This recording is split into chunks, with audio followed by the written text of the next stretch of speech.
Au nom du MIR, déposer des plaintes.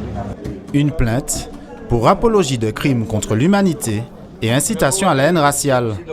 Dans la mire du Mouvement international pour les réparations, un pavillon vieux de 250 ans, étendard des navires en charge de la traite négrière entre la Martinique et Sainte-Lucie. Il est inadmissible qu'en terre martiniquaise, que l'emblème aux 4 serpents, et qui est une marque du colonialisme et de l'esclavage, eh bien, existe toujours en Martinique et soit porté dans certains bâtiments publics et plus particulièrement par les autorités de l'État. Imposé par un décret royal aux bâtiments en charge du commerce triangulaire, il permettait à l'époque de les distinguer dans les différents ports de France.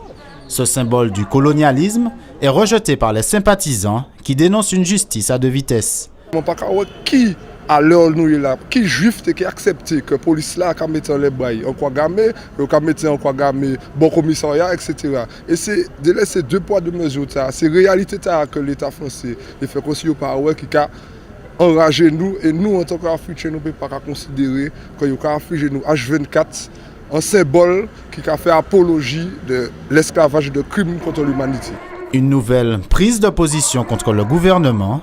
Les militants espèrent marquer un coup d'arrêt à une logique colonialiste.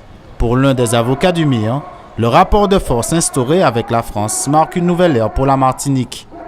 Nous arriverons à faire céder la République française, qui est très attachée au colonialisme et à cette croix gammée, et il va falloir qu'elle abandonne cette croix gammée. Les 4 serpents, c'est la croix gammée. De la même façon qu'on interdit le port de ces signes-là, il faut interdire le port de cette croix gammée martiniquaise qui est le symbole des 4 serpents, si cher, c'est vrai, à ceux qui sont nostalgiques d'un temps criminel.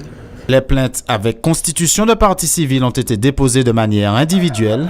Reste maintenant au parquet à ouvrir les instructions ou alors à les classer sans suite. On ne peut pas accepter qu'en Martinique, on rétablisse l'esclavage.